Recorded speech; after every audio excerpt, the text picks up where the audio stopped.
Din is-sena Malta kienet diġà l-għażla ta' 661 koppja barranin li ġew minn kull naħa tad-dinja. Skont statistika uffiċjali, l-Ingliżi, il-Ġermaniżi u l-Irlandiżi huma l-aktar nies li jażlu l-pajjiżna biex jiżżewġu. Fil-fatt f'Malta saru 300 tieġ mill-Ingilterra, 76 tieġ mill-Ġermanja u 75 mill-Irlanda.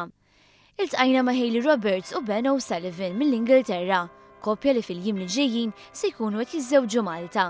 Spjegawna kif il-kwalità f'Malta hija ferm ogħla minn dik offruta l-Ingilterra. I think everything out here in terms of the quality, the band that we've booked, the kind of venues that you get here, the quality is amazing and you would never get that kind of quality for the same price over in the UK. Skont l-istess statistika l-aktar xhur popolari huma 3 xhur tas-sajf u bla dubju it-tem sabiħ f'dawn ix-xhur iħajjar aktar koppji jiġu Malta, iżda mhux biss. We knew that the registrar would speak English as well and do the ceremony in English rather than us having to have a translator.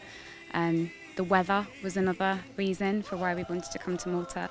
Sabiex ikun organizzati dan kollu kull koppja jirreferu għal wedding planner li tista' tiddereġihom aħjar f'dak li huma jkunu jixtiequ.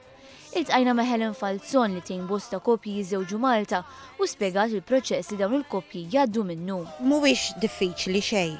L-unika ħaġa importanti ħafna qabel ma tibda torganizza issir taf daqsxejn in-nies u ssir taf il-gosti tagħhom. Hayley u Ben se jkollhom madwar 48 mistieden li diġà jinsabu Malta igawdu lil pajjiżna. So after the wedding we'll be staying in Malta and going up to Gozo for our sort of mini honeymoon for 4 days.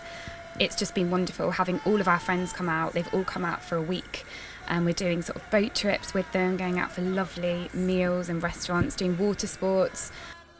Għal Hayley u Ben Malta żgur se tibqa' mnaqxa fil-memorja tagħhom tant li huma impenjati li jiġu kull sena. And I've no doubt that we'll come back year after year because we just think this country is so lovely and getting married here means we'll definitely want to come back for anniversaries and yeah, experience it all over again.